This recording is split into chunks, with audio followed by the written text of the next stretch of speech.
Jesus taught his disciples to pray. He said, "Let your kingdom come, let your will be done on earth as it is in heaven." And so this morning, it's the cry of my heart.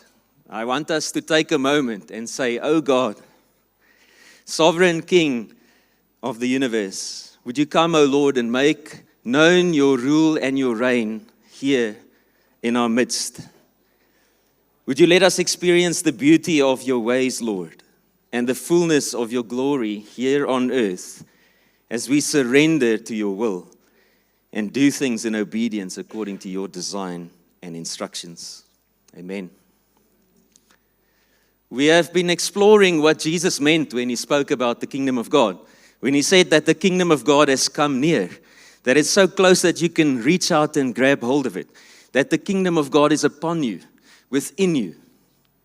To summarize really the things that we've been going over in the last number of weeks, really the most important thing is that there's this great invitation that is extended to you and you, each one of you and me, to become part of this kingdom of God, to experience his rule and his reign in our lives.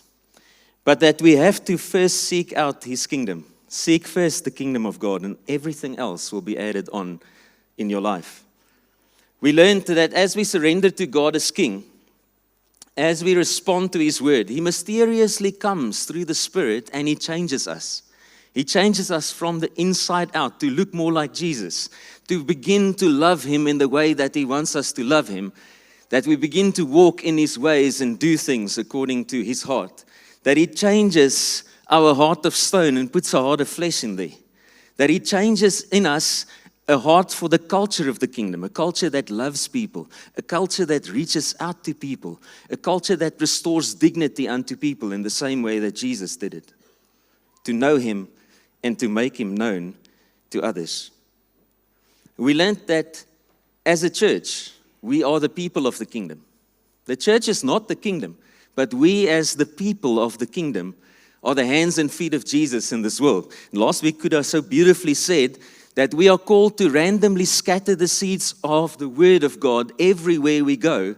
And it is God who will make those seeds grow and have an impact all around. It's through you and through me, the people of the very kingdom, that God comes and advances the rule of Jesus in every place. The glorious good news. We started the series off by thinking on this glorious good news. The good news that Jesus came, he died for our sins. He was raised to life again, the firstborn from the dead, and we'll be in eternity with him forever. This beautiful opportunity, this beautiful gift that we are given in Jesus to be restored to a right relationship with God. This morning I'm going to dwell on the dynamic power of the kingdom that is available to us as believers. And so the sermon is titled Power with Purpose. I don't know about you, but we certainly live in a culture that is obsessed with the idea of power that wields influence and control. And it comes across in everything that happens around us. From politics to influencers on TikTok and social media, everyone is interested in having power that wields influence and control. Even if you have a favorite superhero movie. Just this thing of loving the idea that a mere mortal can have the authority and the ability to be able to do things that just seem completely out of reach of the ordinary person. But that very yearning for power, this kind of power that wields influence and control, it's like a double-edged sword. Because if you want to have power outside of God's design, outside of God's way, then that kind of power is the kind of power that may trample on people, that may oppress them and want to control them for your own personal gain.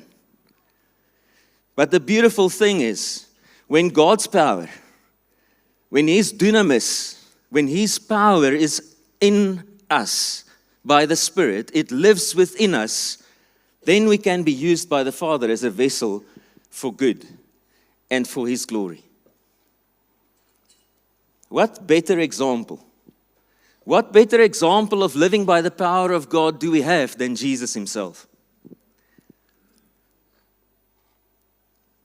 Peter says this of Jesus.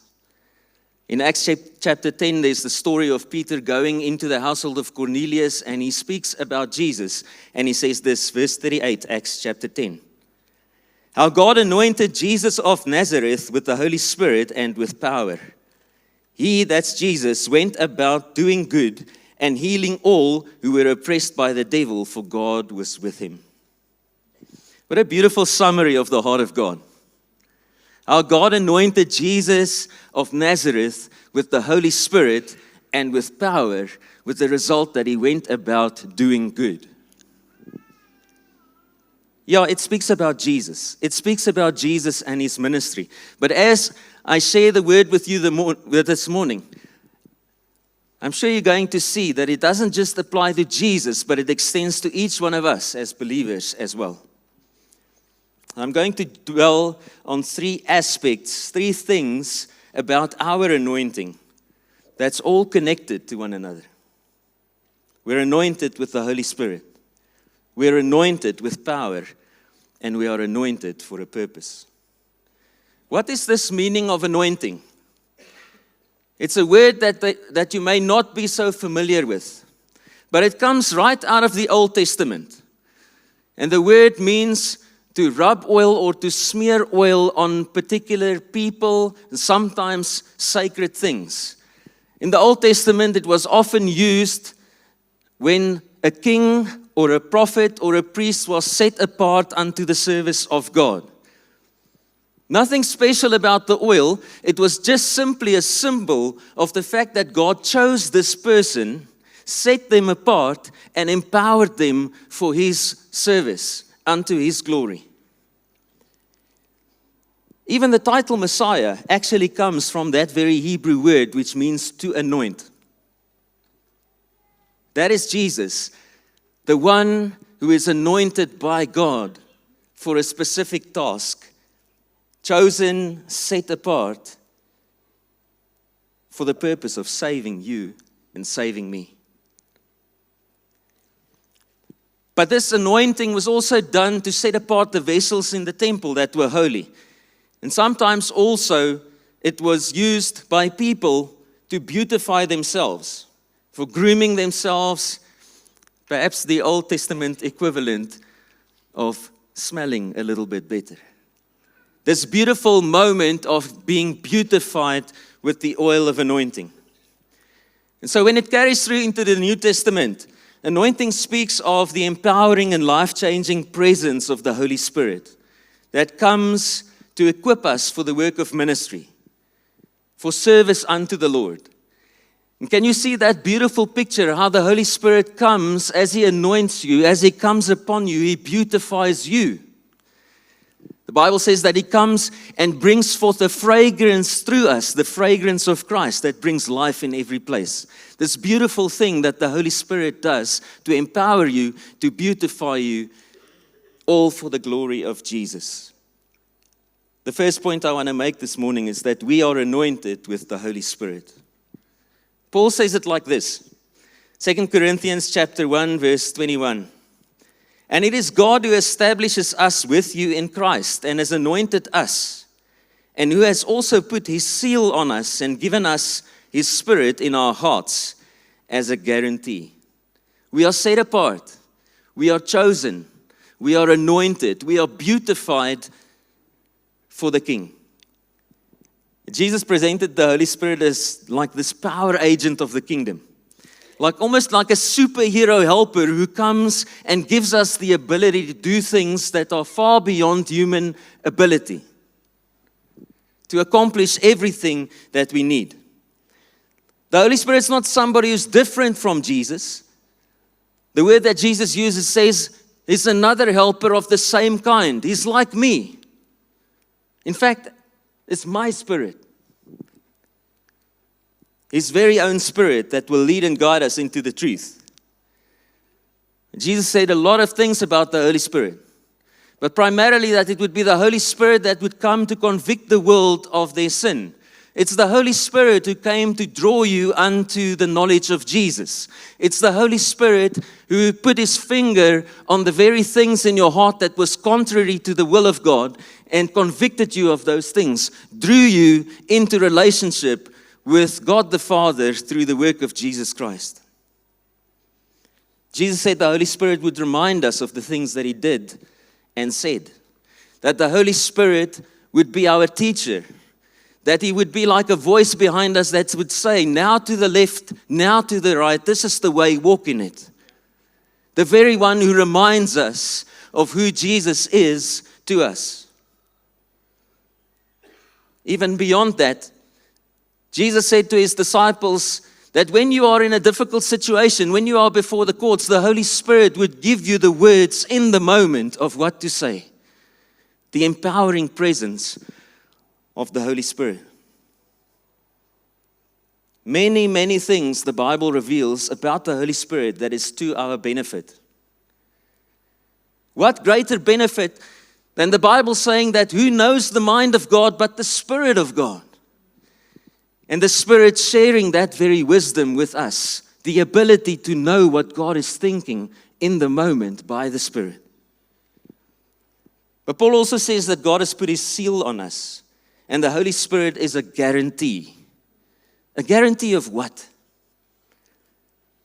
First thing I want to say about being anointed with the Holy Spirit means that the Holy Spirit seals our identity as children of God. Just think back of the day that Jesus was baptized at the Jordan River. It says that when Jesus came up from the water, the heavens were torn open. It was like the Spirit descending on him like a dove. And then there was a voice from heaven that said, "This is my beloved Son in whom I am well pleased." What a beautiful moment. The Holy Spirit coming upon Jesus and confirming in the words of God the identity of Jesus. This is my beloved Son in whom I am well pleased. Romans chapter 8 verse 14. For all who are led by the Spirit of God are sons of God. This is speaking to you. For you did not receive the spirit of slavery to fall back into fear, but you have received the spirit of adoption as sons. Sons or daughters here, generic sons, the sons of God, by whom we cry, Abba, Father. The Spirit himself bears witness with our spirit that we are children of God. You see, this is the very thing that the Holy Spirit would do, even over you. Just as that moment happened where God confirmed the identity of Jesus, the Holy Spirit will reveal unto you, will speak over you the very things that God says about you. He will remind you who you are in Jesus. He will minister God's delight, God's pleasure over you.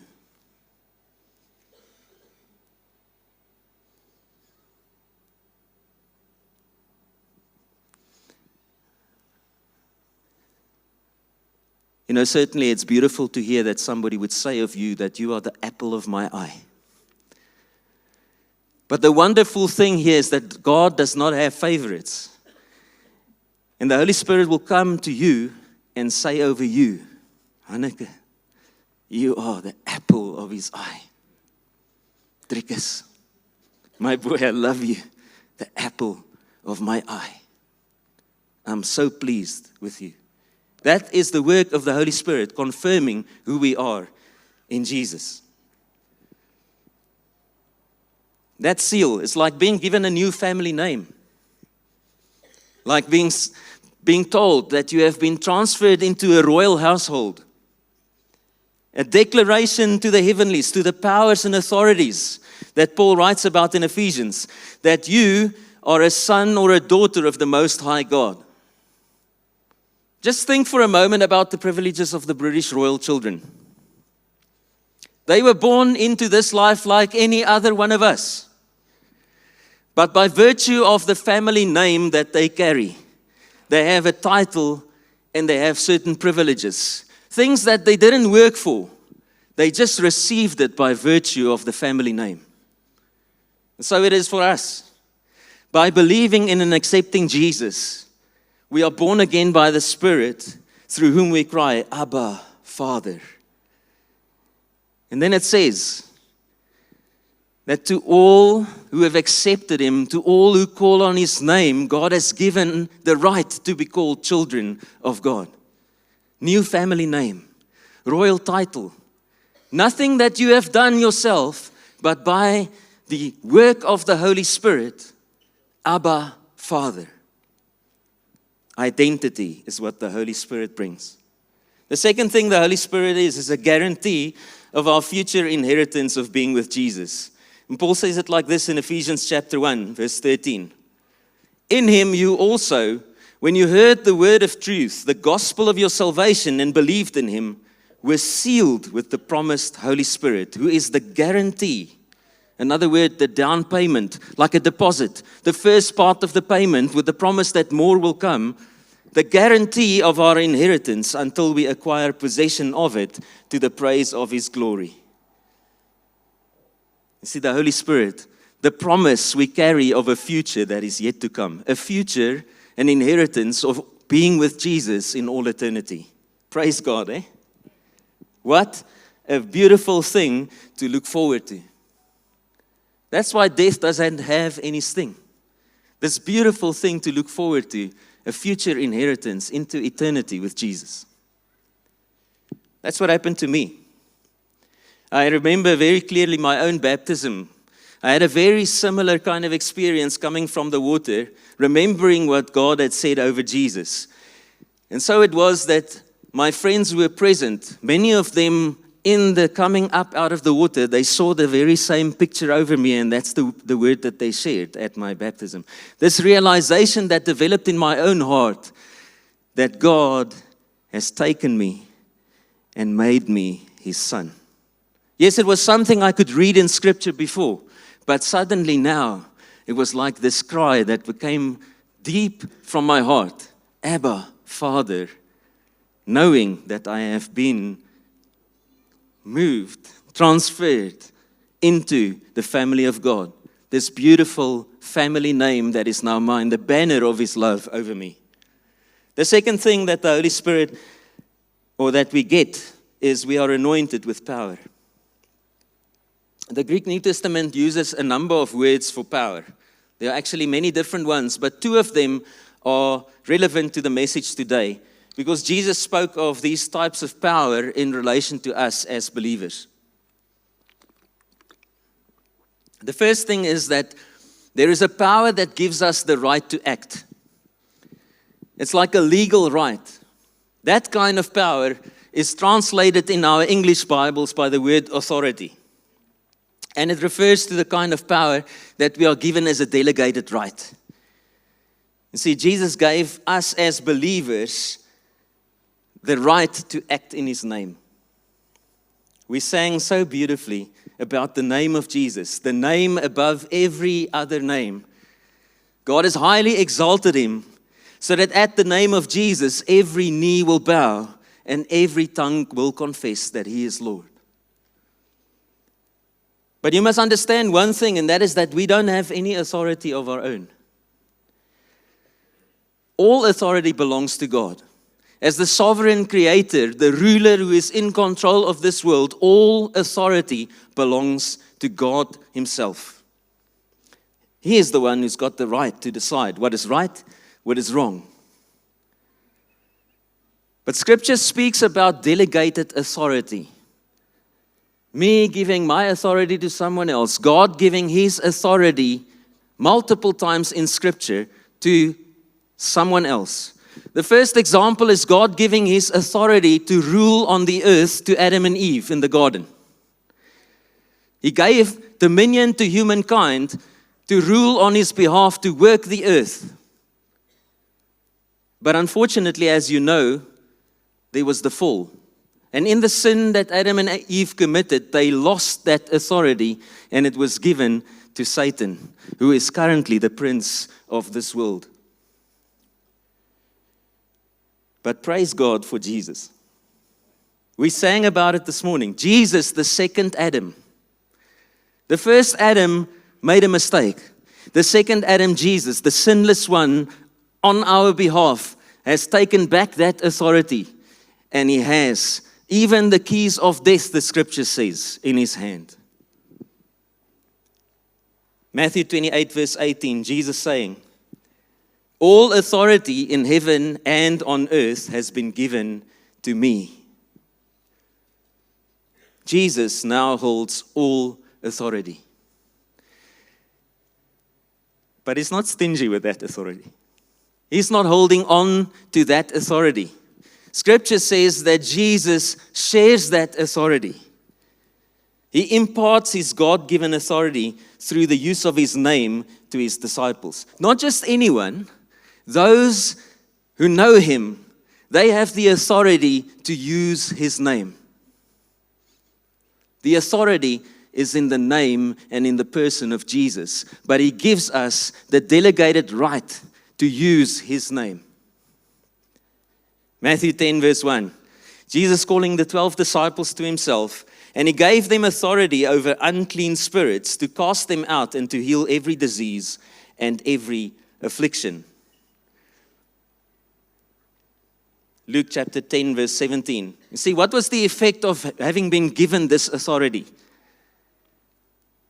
It says that the 72 disciples of Jesus, after they were sent out with this authority, they come back with great joy. And what is it that they say? Lord, even the demons are subject to us in your name. By the name of Jesus, his authority on us, giving us the right to use that authority. That's our portion. Jesus sent out the 72. Verse 19 of Luke chapter 10. Behold, I have given you authority to tread on serpents and scorpions and over all the power of the enemy, and nothing shall hurt you. What authority do we have? Authority to proclaim the good news of the gospel. Authority to heal the sick, to raise the dead even, to cleanse lepers, to cast out demons. Authority delegated to us in the precious name of Jesus. Hallelujah. So incredible is this privilege that Jesus gives, that he calls it the keys of the kingdom. In Matthew chapter 16, when he speaks to Peter, Peter confesses Jesus as the Christ. He says to him, I'll give you the keys of the kingdom, in the singular to Peter. Not very much later, Matthew chapter 18, in the plural, Jesus again repeating the same thing, that keys of the kingdom will give you the authority to bind and to loose things that are already bound and loosed in heaven. It's not the right for us to just control things and manipulate God and name and claim whatever we want. But it is that we have been given the authority to proclaim the good news, to open and to close things, opportunity for people to hear the word of God. Romans chapter 10 verse 17 saying, faith comes by hearing, and hearing the word of God. That is the beautiful privilege that Jesus has given us, authority to proclaim the good news of the gospel of the kingdom. The second kind of power is power that gives us ability to do supernatural things. The miraculous kind of things that Jesus did. The scripture says that we will do greater things that even Jesus himself did. Supernatural ability to do those kind of things. That kind of power is given to us. But it's not just about miracles. It's also about the ability to be morally excellent. Paul says it like this, 1 Corinthians chapter 4:20. For the kingdom of God does not consist in talk, but in power. It's not about lofty words, it's about power. Jesus himself saying to the disciples, wait. What for? Acts chapter 1 verse 8. But you will receive power when the Holy Spirit has come upon you, and you'll be my witnesses in Jerusalem, in Judea, Samaria, and unto the ends of the earth. What kind of power is this? It's an enabling, empowering dunamis, the scripture calls it. That's where the word dynamite comes from. Now you mustn't see that as a blowing up kind of power. You must see in the word dynamite the great effect that this power will bring. It's not some kind of Mickey Mouse power. It's not impotent or weak, but it is the kind of power that can bring about great change. The same power, the Bible says, that raised Jesus from the dead, living and alive in us. The same dunamis, the same dynamite power of God that raised Jesus from the dead, now alive and living within us. But there are two aspects, perhaps, to this power. The first thing is His power at work in us. You see, the Holy Spirit first comes and brings this dynamite, great effect power to change your heart, my heart of stone, and give you a heart of flesh that is able to love God. Can you imagine how great power must be to take a heart that is cold and dead and transform that into a heart that is alive and in love with Jesus? His power that sustains us in our weakness. Remember Paul struggling with this thorn in the flesh, and God coming and saying to him, Paul, my grace is sufficient for you, for my power is made perfect in weakness. My dunamis, my power that has this great ability to bring change, is made perfect in your weakness. Not about you, about His great power. The second thing is, it doesn't just work in us, it also works through us. This dunamis, dynamite power. But it's not about us. It's not even for us. But these manifestations of the Holy Spirit's presence, power, and gifts is for the common good, it says. The gifts of the Spirit given to each one for the common good, to bring glory to God. Sean referred to Louis Jambi, and I thought I'll just tell you about Louis and a moment in Eswatini. We were ministering unto some people, came up around the corner to a little tavern where some guys were sitting and having beers on a Saturday morning. They were trying to drown their sorrows, but Louis, in the heart of Jesus, came with compassion. And this very dunamis power of God that has the ability to bring great change worked through Louis and ministered unto those guys who had an encounter with the love of God, who dropped down their bottles of beer and started remembering the very things that Jesus had done for them in the past. I can tell you so many beautiful examples. Young people in Swaziland going to a homestead, wanting to pray over some old ladies. And a moment came up in which this old lady said, I'm unable to lift my arm. I was injured in a car accident. People saying, let me pray for you. I don't know what to pray, but I'll pray the best thoughts I have over you. And she put her hands with some other friends on this old lady's shoulders. Simple prayer. Jesus, would you touch this lady? And as I love to do, I said to the old lady afterwards, can you please check if your arm can do something you couldn't do before? And she shot her arm up in the air like that. The power of God in the moment working through us. That's the purpose that we are given authority and power. To reveal Jesus in the world around us. Point 3 this morning, we are anointed for a purpose. You know, Jesus said to His disciples, all authority has been given to me. What's the next thing that He says? Now therefore go. See, this power, this authority is not for you to keep a seat warm. It's not for you to shy away from what God has put in your heart. Jesus says, all authority is mine, now go. What are you supposed to do? Go and proclaim the good news. Go and baptize people. Go and teach them all the things I taught you, all the things I've commanded you. Advance the kingdom. Seize the opportunity. Grab a chance. Take it by force.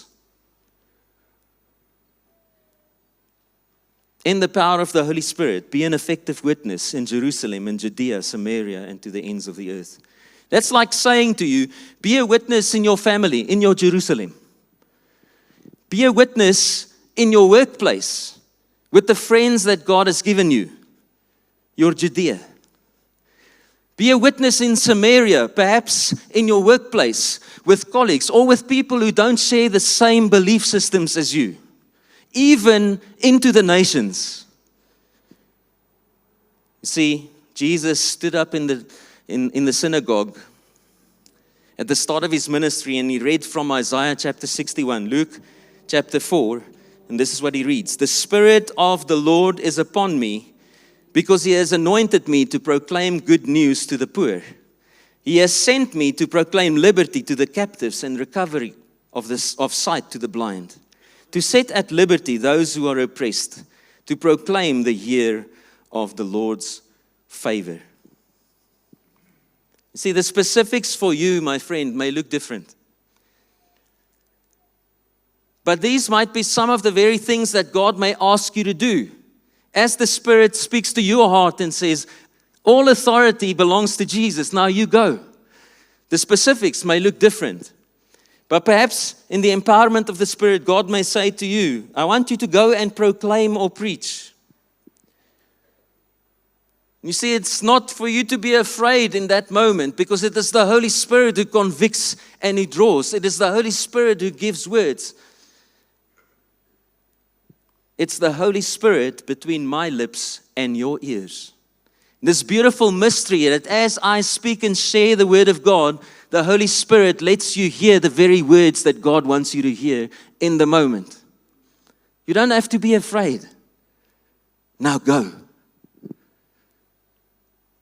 He might say to you, go and bring liberty and deliverance to the oppressed. Jesus cast demons out by the Spirit of God. That very same authority he gave to his disciples. That same authority is available to you to bring the freedom of God to someone who is in bondage. He may say to you, I want you to minister healing or gifts of healings, recovery of sight to the blind. You see, Jesus ministered healing to people who are oppressed by the devil. He gave that very same authority to each of us in his name. Jesus had insight into the causes of infirmities, and he addressed it accordingly. It was never the same way. There isn't necessarily a pattern. Do it like this. Sometimes Jesus prayed. Sometimes he spat in the mud, made a little mud cake, put it on somebody's eyes. Jesus had insight, and he did as he was directed by the Spirit in the moment. Maybe God may say to you, I've called you to bind up the brokenhearted. I want you to go and minister in the compassion of the love of Jesus. I'm going to give you insight. I'm going to, by the Spirit, give you revelatory insight. I'll give you knowledge. I'll give you wisdom. I'll give you discernment. I am even going to use you to speak words of encouragement in prophecy over people. Ultimately, this very authority and power that is available to each of us is for you to know Jesus all the more. For you to come to a place of intimacy with Him, so you can make Him known in all His glory. As you reflect about this thing of being anointed for a purpose, as you think about my sermon title, Power with Purpose, I want you to consider, what is it that God has given you? What gifts, what talents has He given you? I love the way that Zach Lombard used to ask me, what is it that you carry? If I'm going to minister to you, what is it that I carry? What is in my heart? What has God deposited within me? And that is all that He is asking me to bring. So the same for you. What is your heart full of? I closed the series on the kingdom of God this morning with some reflection on a parable that Jesus shared in Matthew chapter 25 about the talents. And you'll know this parable. Jesus speaking about the kingdom of God, saying the kingdom of heaven is like this. Matthew chapter 25, verse 14. For it will be like a man going on a journey who called his servants and entrusted to them his property. To one he gave 5 talents, to another 2, to another one, to each according to his ability. Then he went away.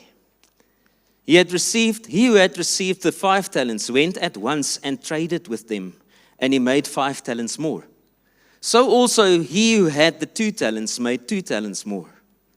But he who had received the 1 talent went and dug in the ground and hid his master's money. You can read the rest of that parable in your own time. But it speaks about the master's reaction to what the servants did with what they were given.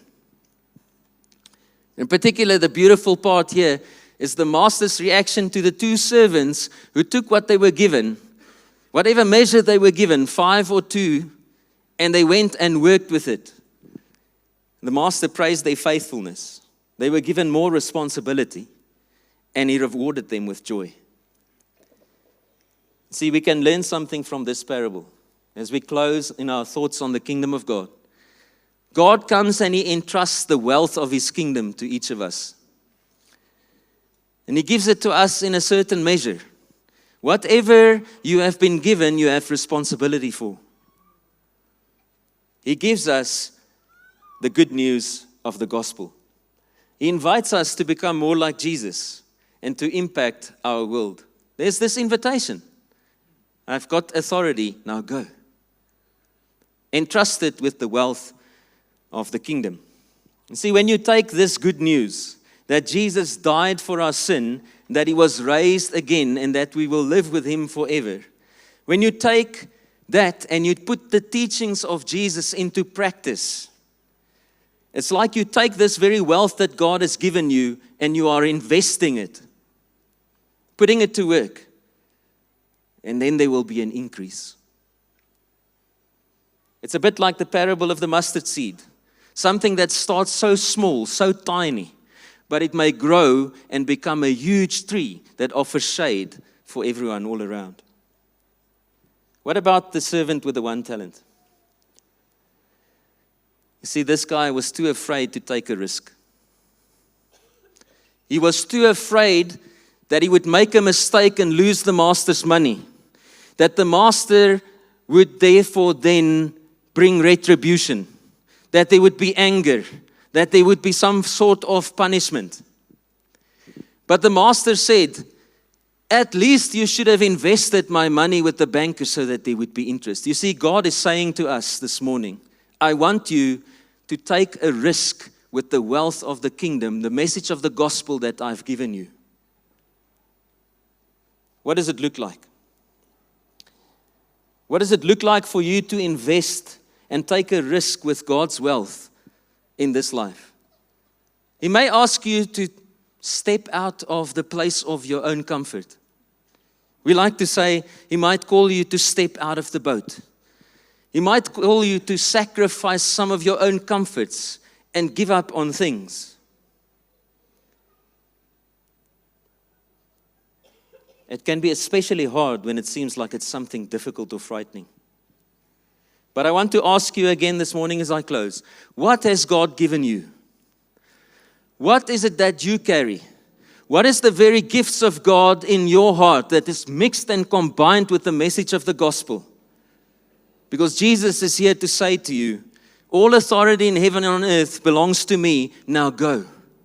Go and impact your world. Begin investing. Investing the authority and the power that the Holy Spirit gives you to impact your world. Your Jerusalem, your Judea, your Samaria, and even unto the ends of the earth. At the beginning of March, Marcus Herbert was visiting here with us, an apostolic voice that speaks into the life of this church. Marcus left this quote, and I want to leave it with you as we close this series. It's not about how the kingdom fits into my life. It's not about what I can gain from the kingdom. It's not about how the kingdom fits into my life, but how my life fits into the kingdom. Friends, let's take the authority and the power of the Spirit that we have been given as a gift. Let's go. Let's go and impact the world around us, the Lord bless you. The Lord make His face to shine upon you. The Lord give you peace. The Lord empowers you by His Spirit to be an effective witness. In Jesus' name, amen.